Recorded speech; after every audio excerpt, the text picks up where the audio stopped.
Love is not supposed to be earned. Love is supposed to be received.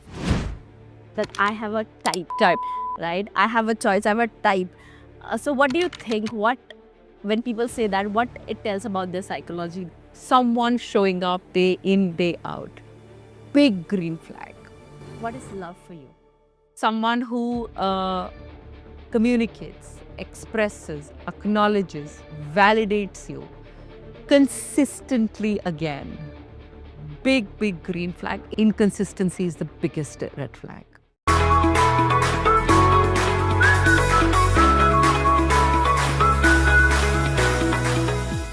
Hey everyone, I'm Priya Sachdeva, your host at Training Diary Show. Your journey to start with ideas, stories, experiences, and people and get deeper understanding of the world around you starts now. Today, we have on show an astrologer, a tarot expert, and relationship coach, Zenquest by Pooja. In this particular episode, we have discussed everything around love and relationship. What are red flags? What are green flags?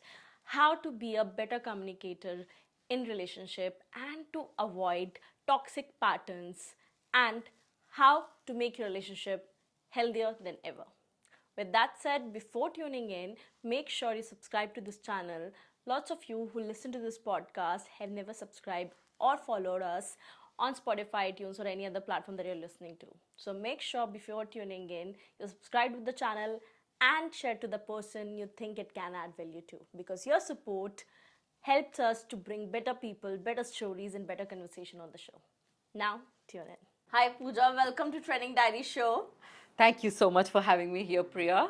Super excited for this conversation. I think one of the most needed conversation recently. Yesterday only, I was asking my audience that what kind of topics that you want to see more on the podcast.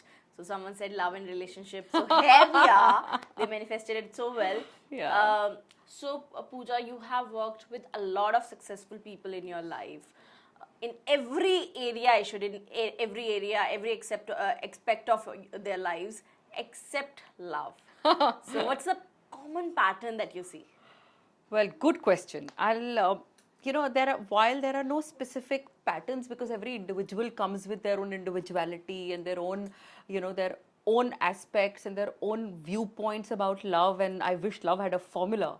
But if you was to ask me, what is the one thing that I really see amongst people, no matter which stage of life they are, and then unfortunately they're not so successful in love, is something that I call as hyper independence.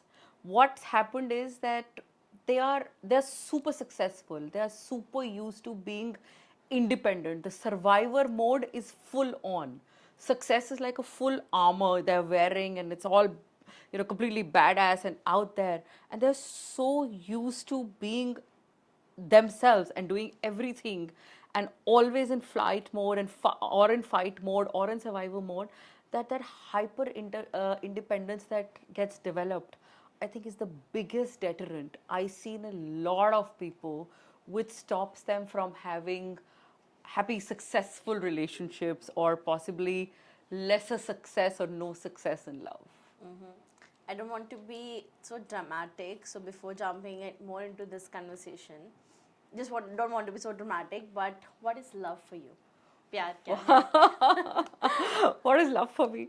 You're asking someone who has, like anybody else, grown up with a lot of Bollywood and has grown up with a lot of romantic books. And there was a time I used to think Ghanti bajegi, and there was a time I used to think phool khilenge and all that happens. But now, if you ask me truly, I think love is a wonderful feeling. It's a feeling that completes you. It is a feeling that supports you. It's a feeling that validates you. It's a feeling and it's an emotion, and it is an experience that makes you joyous, happy, and more fulfilled. And it's not something that gives you constant butterflies at all times. I think it's something that brings you that kind of calm. You know, the thing they say that it's two eyes and a heartbeat to a person, that and makes you feel like a home. I think that is, right now for me, that is love. You beautifully, mentioned that how much we have been manipulated by the different propagandas from the movies, from the books, from Bollywood itself, that what love seems like, कि दिल में guitar बज बजेगा, रहे you know, there's a butterflies. They're feeling sometimes like that, you know, someone course. is coming on a train, you know, just to catch your hand or something like that. Correct. But beyond everything, and even now what we see, you know, in the real life scenarios, that we attach love with the values, with finance, with the family, with the culture. But I think it's beyond everything. I agree. Right? We I look agree. for, even when it comes to relationships or marriage, we look for every other aspect कि हमारे values match कर रहे हैं, हमारी thought process match कर रहे हैं, हमारी family culture, finance कैसा है, everything. But what's not there, what people are not seeking for is love. I agree. The tendency to our lives and our own conditioning has become so much that validation चाहिए, acceptance चाहिए, मगर we have forgotten the whole concept of belonging and owning. The whole concept of authenticity has gone, you know. It's just become about everything else but Love. love. It has just become about so much more about just the feeling itself, or that whole authenticity. I think that is missing now from love.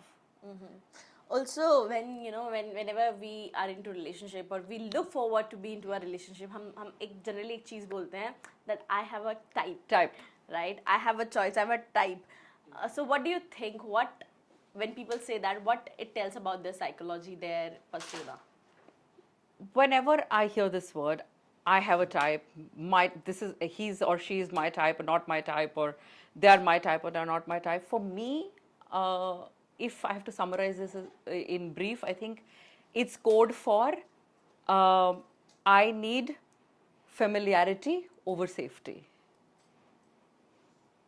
When you use the word my type, it's familiarity over safety. I am familiar to this pattern. I am used to this pattern. I feel safe in this pattern, or I feel safe in this person, or I feel safe in this relationship is not important, but my familiarity is important. And familiarity often breeds a lot of other problems. So type for me is code for a certain, is you being used to one particular thing or familiar with one kind of behavior and so comfortable in that pattern without realizing it that maybe it's unhealthy, or maybe it's toxic, or maybe it's going to give you trauma, or maybe it's going to give you something else. But no, that familiarity is important. So for me, that's what type. Because you mentioned about familiarity, right? So I think I was reading it somewhere, maybe listening it somewhere. A study says where that, you know, we are attracted to that kind of people, the kind of parenting we have received, the kind of childhood we have been to. So let's say if I'm super pampered child, I always look forward, I'll always try to find that in my partner, that I'll get pampered, right? Or if there's something that is really much missing in my life that I really look or seek for. So what do you think, that is it like there is a relation of the kind of partners we attach to or attracted to? It has something to do with what kind of childhood we have came from, or the kind of parenting we have received. Very closely. Whether you talk about parenting, I would not restrict it to parenting, and I would like to use a more universal term, caregivers. Okay. Your caregivers, whether it's your parent or it's an elder sibling or anybody who has brought you up and who has grown you up. If your caregivers have been inconsistent, if you have seen inconsistency, then you will definitely fall for partners, or you will definitely invite partners where you see the same inconsistency. Because what you have grown up now with is that to be loved, you need to fight. To be loved, you need to work very hard. And love is never consistent. You have been conditioned and you have grown up now with that blow hot, blow cold kind of a feeling where it's a constant battle. So what you will seek or most likely invite or get naturally inclined to will also be the same pattern. So that is very true that your caregivers, if they have given you inconsistency, if they have given you hot and cold, if they have given you or taught you struggle, or if they have shown you in their own behavior that it is not important to express to your partners every day, that it's not important to be consistent with your partners every day, or love means once a while gestures, or love means grandiose, whichever this thing, you will attract that in your life, and that is beyond dispute. There's no other way you're attracting something else unless you really heal. How to break that pattern? How to get out of, you know, uh, this thing that, because of course no one want an inconsistent partner, even they had seen that kind of parenthood or that kind of relation between their parents. But how we make sure as the new generation that we break that pattern and we'll find the best for us? You know, I get this asked so many times. So many clients across age groups, across geographies I talk to, and this is one question that get asked so often. And while I wish there was a formula and I could give you a square plus b square, and so many of our problems would have literally not existed in love if there was an a square and b square, but unfortunately that is not the case. My first advice to anybody listening or watching us right now is, first, you have to heal. To heal, you have to first identify what is triggering that kind of behavior, Emotions. what is triggering that kind of emotion. You have to identify your own triggers, and then you have to work on healing yourself to be able to not react in that manner to those triggers. And that journey, as simple as this might sound right now, is the toughest journey you would take, because when you're in that process, you're literally working on the most shadow or the most intense or the most dark parts of yourself, most of them which are subconsciously rooted. You don't even know they exist, let alone healing from them. So I think unless you have taken steps into that journey, you can't break that pattern. No matter how hard you try, no matter what you do, you will get sucked back into that hole because you're not working on your healing. The other thing I would like to sincerely tell anybody who's listening and watching us right now is, stop treating your partners as your emotional parents. They're not your emotional parents. You are not their rehab project. You are their partners. So it is not their job to repair you. It is their job to fill you, to complete you, to grow you, and to grow with you. But they're not your emotional parents. Your happiness, your joy is not their responsibility. It is your own. You got to own it. You got to do it yourself, because how you treat yourself is what you're going to teach them. Beautiful. If you respect yourself enough, by default they're going to respect you that much. If you're confident in your own skin, if you acknowledge yourself, if you're conscious, if you're aware of yourself, they're going to treat you like that. If you put forward an attitude where you're okay accepting a lot of things perhaps that you should not be accepting, or being treated as secondary, that's exactly what they're going to do. So stop making your happiness your partner's responsibility, and stop putting that burden on them to be your emotional parent, as I would like to sum it. Definitely. And I think if you start doing these two things, that pattern, I agree and I admit it's not the easiest to break, but I think you will be quite successful in that journey. And of course, let me say this to everybody. If anything tells you it is linear, if anything tells you it's easy, it's absolutely not. It's neither linear, it's neither easy. You will fall so many times, you'll get sucked back into the same pattern so many times, because there's so much of our own psychology and our subconscious behaviors involved. But the only way to break it is this, in my opinion. I really like the fact that you said that, how much that it's not the responsibility of our partners to complete us. We are only already complete in ourselves. It's just they can provide us the support to provide us a better understanding of ourselves and grow together. Correct. So it's like two givers giving each other. There's a means of course there's a giver and taker in certain scenarios, but Absolutely. sometimes as women you will be, more nurturing, more providing at certain scenarios, and same with another gender. But it's always completing each other. Absolutely. And that too once you're completing each other. And I really find that part that we generally talk about emotional intelligence. So when we talk about emotional intelligent people, it's not just about how emotionally you understand other people, but first it starts within yourselves. Absolutely. How emotionally you recognize your behavior, your patterns, your desires, your wantings, right? So it starts with you. I think your emotional intelligence is not how you validate somebody else's emotions or how closely you understand somebody else and how you respond. That's just one aspect. That's one aspect of your emotional intelligence. Your emotional intelligence has another very important aspect. How do you relate to your own emotions? Indeed. How do you process your own emotions? How do you react or respond to your own emotions? And at the heart of all this is how do you feel your emotion? We are so busy subduing emotions and so busy consuming this toxic positivity of, you know, consistently and continuously being wanting to be emotionally high that we have forgotten that there's a prism of emotions.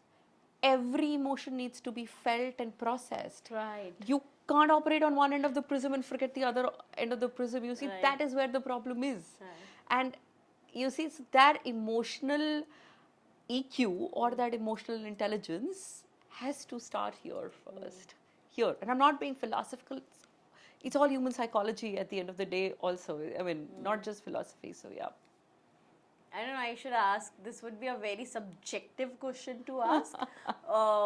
What do you think? Who make the better partners, extroverts or introverts? Oh no! Very subjective. I Very know.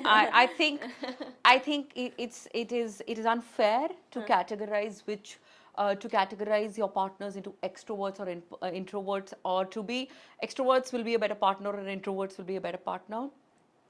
Anybody who makes you anybody when that person is a part of your life makes you feel calm, makes you feel happy, makes you feel you, gives you your space also to operate and to grow and to perform and to function while respecting the partnership and things that the partnership has to do together, the unit has to do together, is a good partner.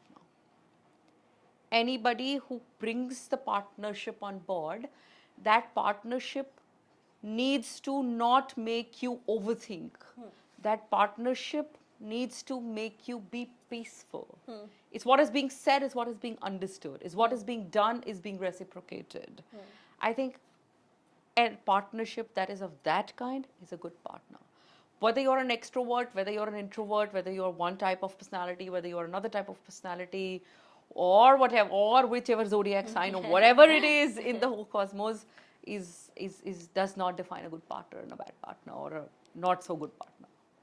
Also, you've said that people often mistake familiar for chemistry. So can you break that down? What's the difference between butterflies for excitement and butterflies for anxiety? Okay, butterflies. Butterflies for excitement and butterflies for anxiety. I'm going to simplify this in a way that I think we all will relate to. Butterflies for happiness, butterflies for happiness, butterflies for contentment is a feeling when you're at peace. When you look forward to see the other person day in and day out, not for those 2 hours once or twice or thrice a week. When you are looking forward to the fact that it's as simple as a text in the day, responding to text in a day. That text could be a laundry list, that text could be grocery list, that text could be something sweet that is getting exchanged between partners, that text could be anything. But even exchanging something as mundane and routine as that is giving you comfort and happiness. That is butterflies for happiness. That feeling of just being calm. It's just peace. Those are butterflies. Butterflies for anxiety is something that we have all grown up with. Movies, books, theater, our entire societal conditioning is butterflies for anxiety, aka you are in love with the idea of the person, not who the person is. I appreciate you said that. Yeah, that's butterflies for anxiety. Exactly. You now have an idea in mind and you're in love with that. So- Now, that idea is making you happy. You want to see the other person behaving like that, acting like that, talking like that, or you have built this dream world around yourself where that person is going to become a certain type of person. Exactly. That is butterflies for anxiety because that's always going to make you anxious. Exactly. Now, those butterflies are going to also make you fight hard to earn love. I will just say this: love is not supposed to be earned, love is supposed to be received And give. and given. You're not earning love, you're earning money, you're earning a lot of other things, but not love. It is If you do there. that, It exists. it exists, and you got to be with someone who doesn't make you fight for it. You don't have to fight to be loved. You are every pore capable of being loved. You're magic in yourself. You're literally gold in yourself. Indeed. Why do you need to be why do you need to be fighting to be loved? What is this constant need of proving something or acting in a certain way or behaving in a certain way that you get loved? No. That is butterflies for anxiety. I really appreciate when you said that, you have mentioned that कि हम बहुत बारी ना, we are not falling for the person, we are not falling in love for the person that exists, but for the potential person. I We agree. always have this idea कि once that person will that be. Means we always into that seeking कि once this person is financially stable, once this person will behave in a certain way, once this person will, do that great gesture for me. So we always have that potential person idea in our mind. So love now become more of potential rather than the existence. I agree. Right. And I truly believe that it's all about the present. Like, जो आपसे प्यार करे, It's about it's the about person you're you. with. It should never about changing you.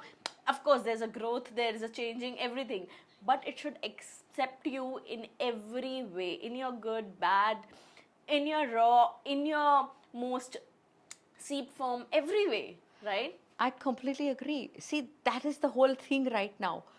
All of us are chasing a checklist. There is a checklist 1, 2, 3, 4, 5, 6, 7. In the process of that checklist, where is the person? Yeah. Can you come home to this person? Even if you are not, okay, I'm not trying to institutionalize love. Let's just clarify that on record. When I say can you come home to that person, I mean that when you have had, to give you an example, if you've had a really tough day, is that the person whose voice you would want to hear? Or share something with that person without being judged, without being given lecture about, or without being educated? Can you just talk? Can you relate? Can you just sit down with that person, like literally do nothing? That person. Now, on the other side, when you create an idea of the person, you would be like, oh, I've had an extremely bad day. I wish when I go, I've already told him or her that I have had such a bad day. I've told my partner I've had such a bad day. I'm expecting that when I see them now, whether it is at home today or the next day, or when I talk to them now, they will talk to me in a certain way. They will have cooked a certain thing for me, they would have arranged flowers for me, they would have done this to me, they would have done that for me. All that is good to have, but don't create such a fictional persona. Is re- be with the person you are with, and if that person is the person who gives you, who completes you, and who's there for you and is making you calm, go for those butterflies. It can be boring, but go for those butterflies. Because you mentioned about boring, sometimes you think that always emotionally available people consider as boring rather than the one who are openly dramatic. Not sometimes, more than often. More than often, and I'll tell you why. More than often, partners that are consistent, partners that are there day in, day out, whether it is their text messages to you, whether it is their phone calls to you, whether it is their little gestures for you, whether it is their care for you, whether it is whatever for you. Partners who show in, day out, especially when it gets hard. Here is where it, here is where this gets really interesting, especially when it gets hard, because it will get hard. They're considered as boring. They're considered as lack of excitement. And then you will hear things like, अब तो 2 साल हो गए, अब तो 3 साल हो गए, अब तो 5 साल हो गए, अब तो 10 साल हो गए, अब क्या करना है, अभी भी बताना पड़ेगा, अभी भी करना पड़ेगा, अभी भी ये सब कौन करता है, अब तो सब पता ही है तेरे को, that is where you start hearing these things. And that is where you also somewhere assume that this person will always show up for you because they're consistently doing it and now they have become boring. On the contrary, But I think that's also, there's a one aspect to it. So what I've also seen that the people who become inconsistent are also boring. That is also why I'm saying that. So let's say 6 months, 10 months, a year are always a honeymoon period that we say, or a courtship period, whatever you consider. They are saying doing the most amazing things for you. Maybe just a small gesture. They are making breakfast in the morning. They're taking for the trips, being showing the best side, whatever they can. But once there is a confirmation comes, and especially I think as women we always have this complaint, and we are so much frustrated by inconsistency, right? That after a year, after 6 months, those gestures to make you feel special, that maybe it can be the words of affirmation, that can be small gifts, that may be taking you trips quite oftenly, or just randomly giving you a compliment, or just Compliment, randomly exactly, just acknowledging your flirting you, existence. right? Yeah, I Yeah, agree. just flirting with you. Yeah, These get vanished, Yeah, right? When I yeah. see inconsistency here, Yeah. that also become boring. And Yeah. I don't think so that's a big thing for a woman to ask to any men, right? That yes, I need validation, I need that words, the affirmative words from you, that yes, I exist and I still hold that special place for you. So that way also it becomes super boring, and I don't know how to get rid of it. I think inconsistency doesn't get boring. frustrated. Inconsistency, oftentimes I have seen, becomes a challenge. The partner who's on the receiving end of inconsistency takes this as a challenge because you don't want to lose the partnership. So whether then it becomes about sharing your feelings through memes or reels, or whether it then becomes about constant fights, or whether it becomes about complaints, or whether it becomes about literally trying to have a dialogue, or sometimes it becomes passive aggressive. You're trying to be passive aggressive, whatever becomes, because the partner who's now at the receiving end of inconsistency now will try everything. Good behavior, bad behavior, unacceptable behavior. Like the child. Like a child, they will try everything.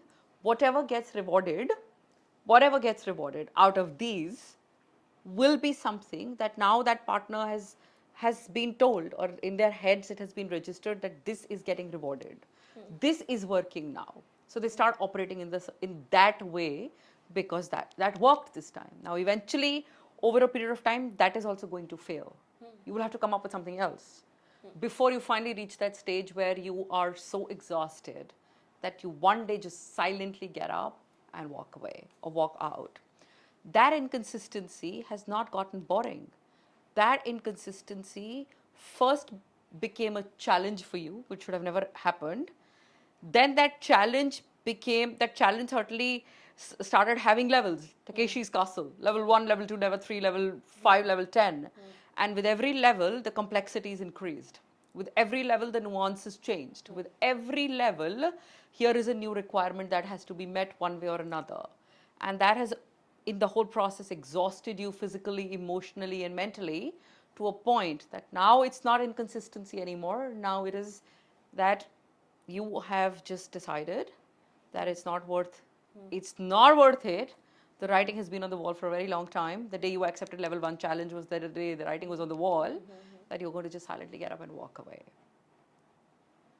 So, to anybody listening right now or to anybody seeing us right now, all I would like to say is, if you need to ask for basics in your relationship, and basics in the relationship there are plenty of opinions about it, but for me, I would like to tell you as a coach, basics in a relationship are consistency, which means you show up day in, day out, hard, happy, whatever it is, you show up.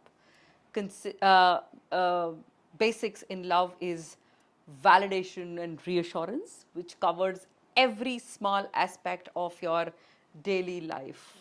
Saying something sweet, sending a random text, thinking of them, doing a small little gestures. It is not about grandiose. It is never about grandiose. Basics of love are respect. Basics of love are loyalty. Basics of love are acknowledgement. Basics of love are to be treating as equal. The relationship is like now an aircraft. There's a pilot, there's a co-pilot. While their duties and roles are refined, but you need both for the flight to be successful. That's how this is. If basics are missing, if you find the basics diminishing, it's non-negotiable.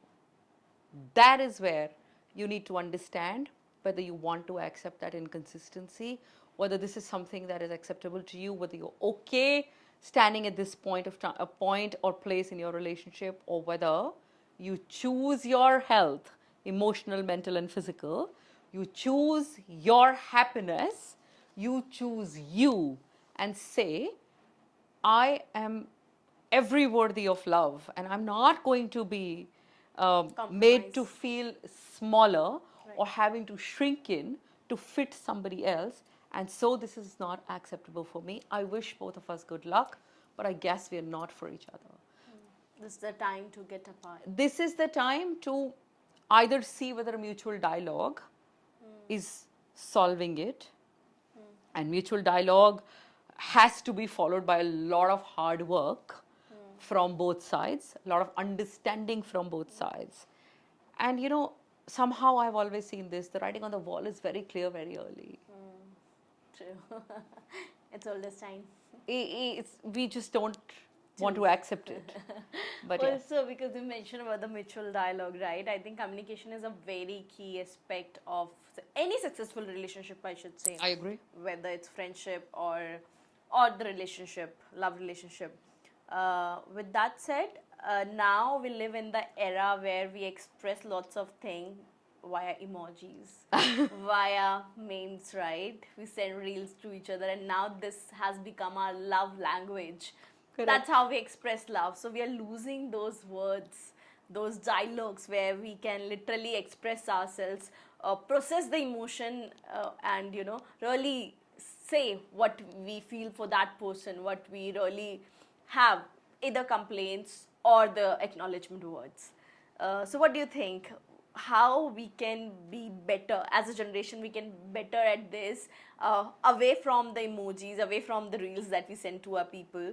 How we can come into a good dialogue and really make that person feel so good about themselves. You can't escape reality, right? Emojis, reels, and memes are our reality today. Yeah, now You- they you- have become a kind of conversation, another yeah, dialogue yeah, that we yeah, feel. yeah. right? It's now our way of life. It's now our reality. You can't escape it. Still, the classics are always there. That's the reason they're called classics, right? Now, I think this is so simple. You know, this is so simple. Just use your words.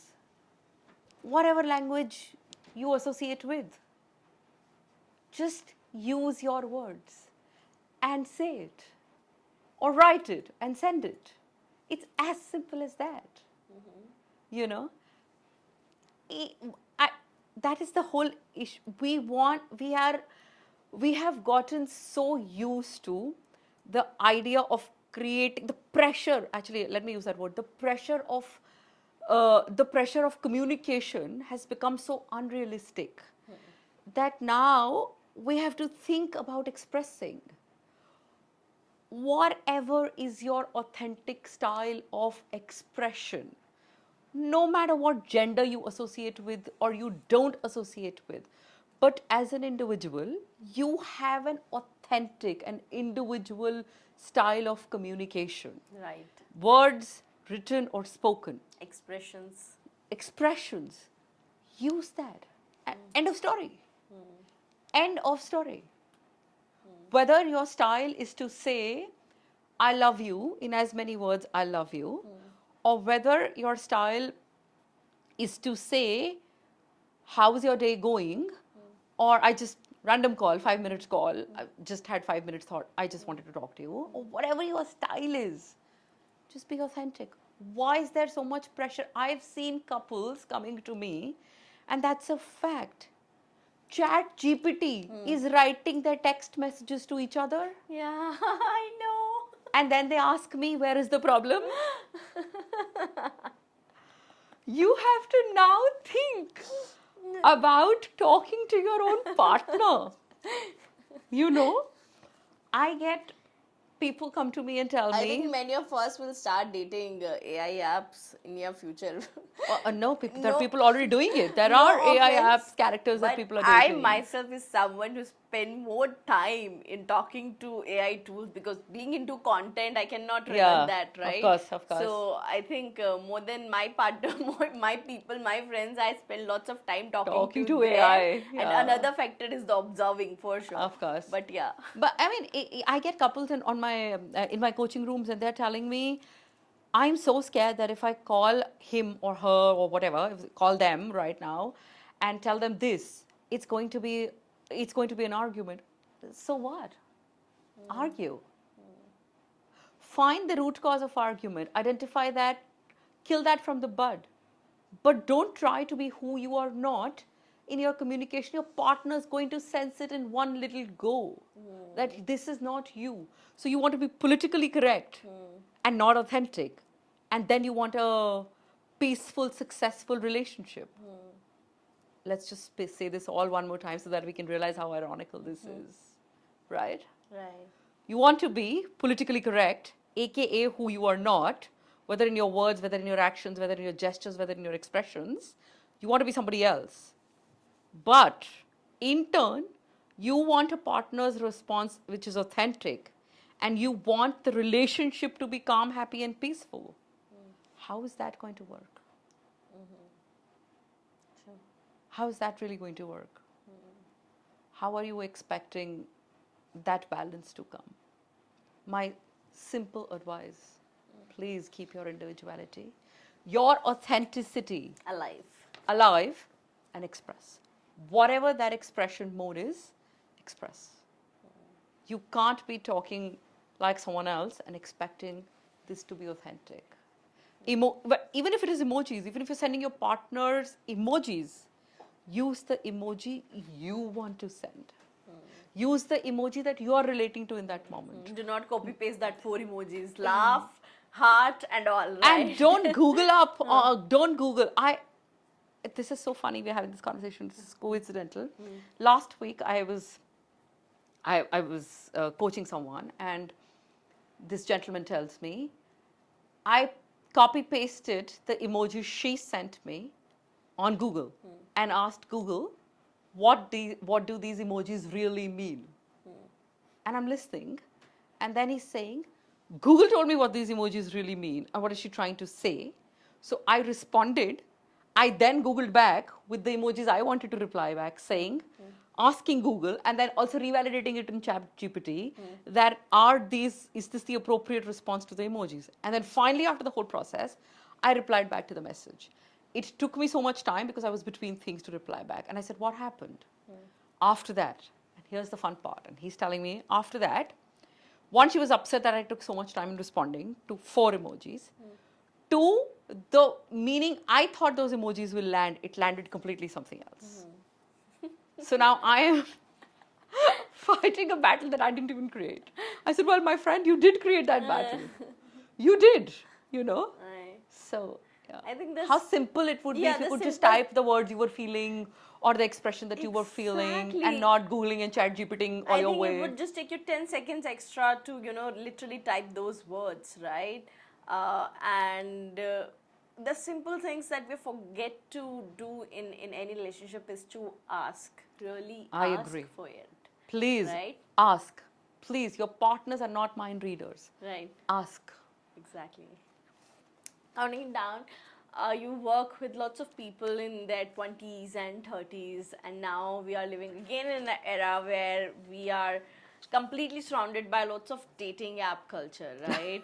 There's a one and another, you swipe right, you swipe right, you swipe right, and the fourth time you'll forget whom I am liking and whom I'm not liking, right? So many faces, so many biodata to read.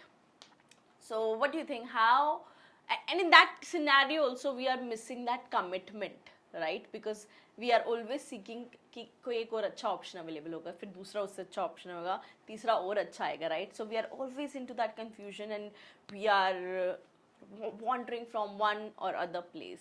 So in that case, there is a lot of commitment issue, right? So how do you deal with that kind of people, and how people can make themselves so stable, like really can enjoy the world of love?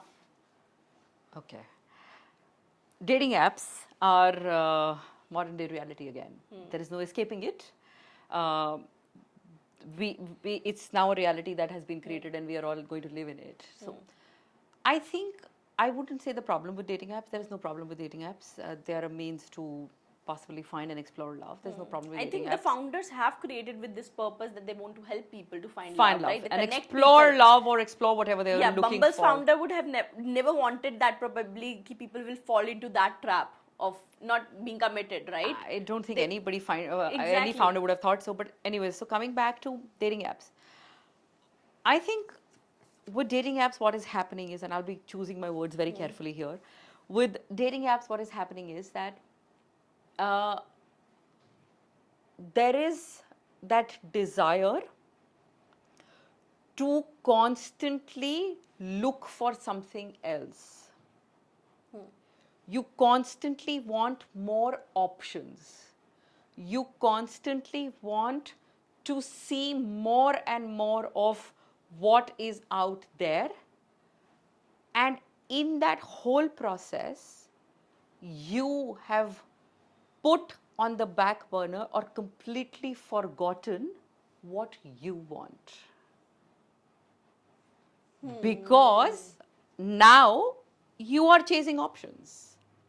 Right. And by chasing options, you are chasing some form of acceptance, some form of validation that we don't even know is existent or not, but you're chasing that. You are chasing you're chasing a hypothetical idea that choice C will be better than choice D, or after seeing A, B, C, D, I can pick and choose which I want and which I can filter out. And literally, when I see people doing it, I ask them, and I have often asked people, singles who I coach, that what do you want? What are you looking for? And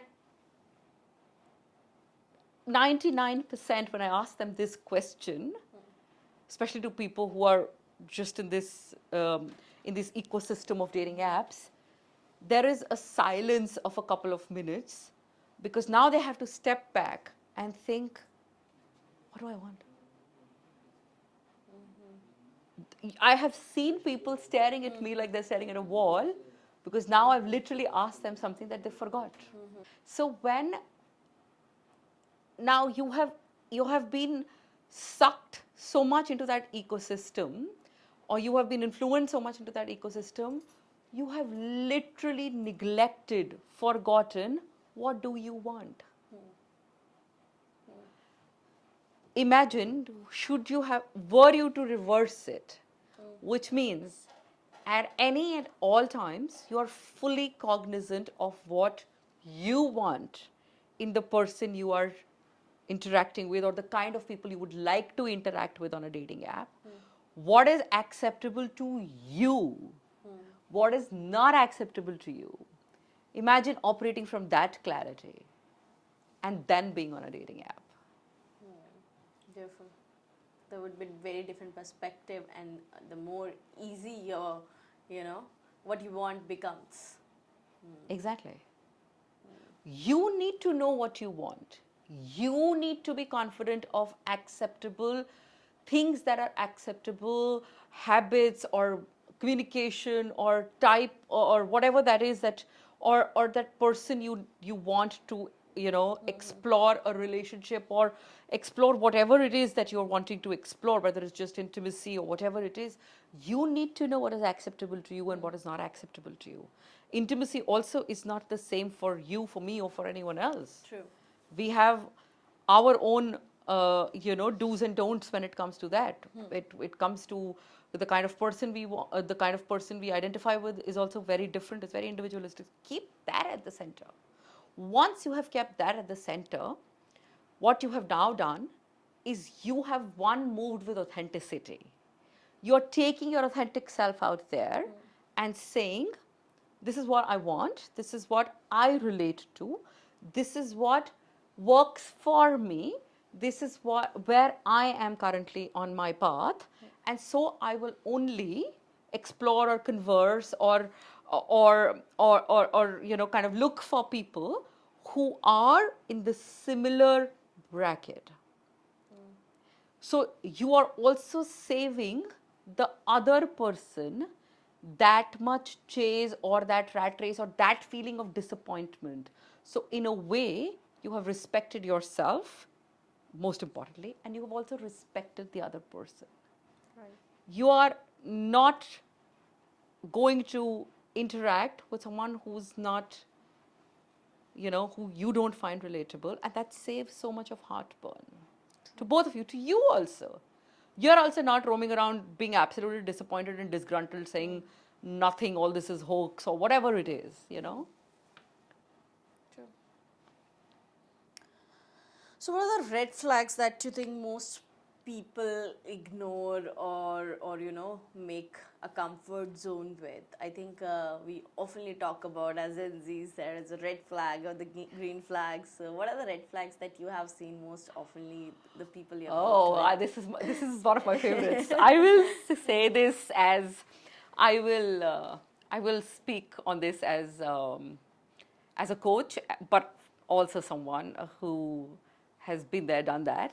And red flags. I think I'm going to give you some top of the list ones for me. And according to me.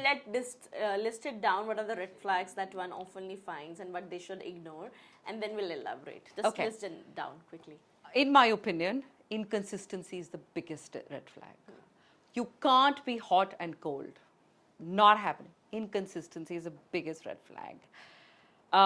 Lack of respect or disrespect of any kind, even in a joke, is disrespect. Is a red flag. Is that kind of disrespect? Any kind of disrespect? Like I said, even in a joke, is a red flag. Lack of acknowledgement, lack of validation, lack of communication, lack of expression, red flag. Really, really red flag.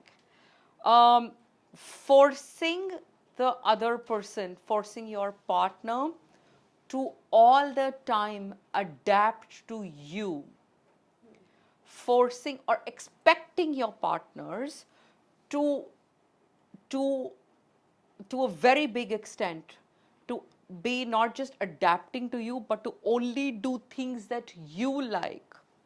Big red flag. Lack of loyalty, lack of trust, big red flag. For me, I think these are the top red flags. So now we have talked about the red flags, just on a positive side. What are the green flags? I think our audience would be more interested into that. Green flags. How they can find the green flags. I don't know how Or they the can forest, find the green forest flags. I don't know how they can find green flags. But for me, green flags in a relationship. Consistency. Someone shows up in good and in the worst. Someone showing up day in, day out. Big green flag. Someone who communicates, expresses, acknowledges, validates you consistently again. Big green flag. It is such a requirement. It is such a non-negotiable in a relationship. You can do with some things, but I don't think you can do without this. Another green flag for me is someone who's always, you don't have to worry about their loyalty. You don't have to second guess them in any form or fashion. They don't make you overthink. They never make you second guess yourself. They never make you feel smaller. They don't expect you to shrink in. Big green flag energies. Big green flag energies. Someone who's just with you in a way that if you are flexible, and you have to be flexible and being adaptive in a relationship, and that's how it works, but your effort and your being adaptable and flexible is rewarded with equal effort and equally being adaptable and flexible. Major green flag for me. Major green flag for me. I mean, imagine you're with a person, you are not overthinking, overanalyzing what he said, what he wrote, what he meant, what he didn't mean. You are never shrinking to fit him in. Oh, he's angry today. Oh, she's angry today. I have to behave like this. Oh, this is perhaps not what was said. Oh, jokes, disrespect and jokes. It's so common. I see this happening all the time around me. I'll give you a small example. And again, this is completely beyond the realms of any gender, but I'll give you a small example. The other day, I was sitting somewhere, and there are a lot of couples there. And I hear someone saying, "Kaat kha moti ho jayegi." AKA, for those of you who don't understand Punjabi, you're telling your partner to eat less because this is very bad, but sorry, the way you pronounce it. Yeah, but that's exactly how it was said. You're telling your partner that, and this is not coming out of health concerns, because if it came out of health concern, you would have said it in another way. Right. This is coming out of the fact that AKA you're literally in a joke disrespecting your partner, publicly at that, by telling your partner, one, to eat in a quantity that is acceptable to you, two, to eat in a quantity and in a way that doesn't change their body shape and body type. So you've already put you want a partner in a particular body shape and body type. Wow.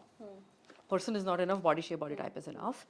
And you're also somewhere indirectly telling your partner that you're not possibly comfortable being with them if they, change their body shape or their body type. And everyone's laughing. And your own partner, who's definitely embarrassed now, but doesn't want to make a public scene, is laughing too on your joke. Definitely. It becomes a joke for the other person. The way you said it, the first thing I'll do, irrespective of how that, because I don't know that person, right? For me, it's just the way you said it, it's the dialect that matters for me. I'm a third person here. Another person would be a fourth person there, right? It's definitely never the dialect. And the only person who's going to get hurt the most is your partner. It's got nothing to do with the dialect. Exactly. It has in half a phrase, Exactly. you boxed your partner. You've told them that you are uncomfortable if they change their body type and body shape. So you've told them that the person they are, or the efforts they put and the meaning they add to their life, into your life, and to this whole relationship is now secondary, but all this is primary. True. You know? I somehow also like, I don't like those people who really insult, their partners in front of others in the name of that A joke. a joke. It's a right. joke. Right. And there's a thin line. Means we understand the sarcasm, we understand that bonding. Definitely, Yes, you are making fun of each absolutely. other. In But India's, there's a yeah. thin line when you say that that person is feeling insulted, or that person, because Exactly. the way you are going to treat your people, your person, that's how the other four people will Also treat your treat your person. person, right? Exactly. That's really Your important. partners are always going to be a reflection Exactly how of you are going to behave, treat. yeah, Exactly. of how you're going to treat them. Indeed. Yeah. So before we, close it down, it was a beautiful conversation. What do you think? What are the last piece of advice, or I should say, what are the things that you think one should consider about themselves first, before getting into a good relationship, a healthy relationship, a love relationship? A few things, in my opinion. First things first. Know yourself. Understand your understand your own emotional triggers. Understand your needs, and be absolutely clear about them.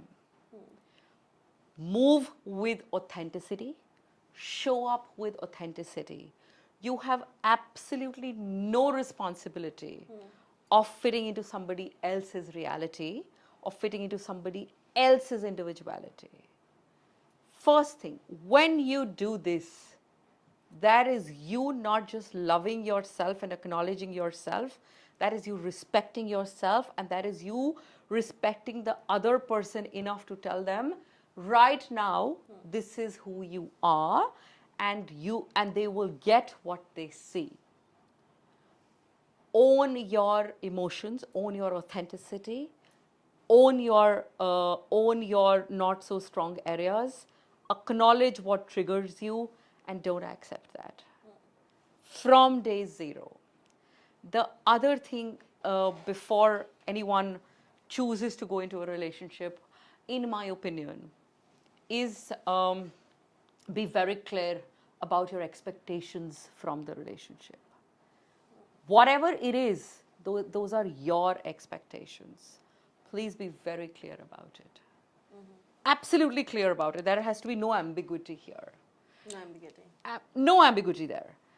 One more thing I think comes very handy when you're stepping into a new relationship is, please do not reflect your past traumas onto your present partners.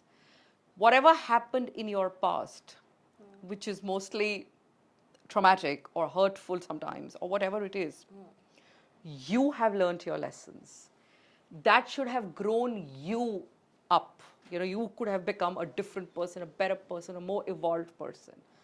But your past trauma is not your present partner's responsibility. Do not dump it on them. Do not draw parallels. Do not draw comparisons. Do not equate. No present partner wants to know about your past partner. It is downrightly hurtful. Please don't do it. Your past traumas, you will perhaps never forget. You will heal in your healing journey if you're putting the work, but that memory will still be somewhere in your mind or heart. Don't bring your past traumas to your present. Definitely never to your future, if you really want a healthy relationship. Fair enough. Comparison is the biggest enemy of a healthy relationship. You can't compare. You cannot be drawing comparisons and parallels. That's not happening. You want a healthy relationship, authenticity is ground rule. Individuality is ground rule. There's no comparison. I think concluding it down, though we have discussed a lot of things, but the end we all know that there's no formula that you have started with initially. That we all have our own way. Sometimes we make mistakes and do it. Sometimes we improve those mistakes and get our love. the true love, and then the sometimes we are still, many of us are still struggling and are on our way, but the things that I think you are speaking out of your experience, the people you have encountered with, but at the end we all know there is no formula to it, right? Correct. I wish there was. As you said, that sab likha hua hai, right? It's all destined at the end. Now, before concluding it down, one thing, Pooja, that if someone wants to get in touch with you, how they can approach you. My Instagram handle is Zenquest by Pooja, ZenQuest BYPOOJA. My Instagram handle is Zenquest by Pooja. You will have all my contact details there. I also have a website through which you can contact me. The details of the website are also on my Instagram handle. So you can DM me, you can email me, you can WhatsApp me, you can call me. And I look forward to connecting with some of you out there. Thank you so much. It was great, wonderful conversation. I truly enjoyed it. Thank you for having me here. A few people will find love after watching it. I truly hope so. Healthy relationship, green flags only. Thank you so much. Thank you.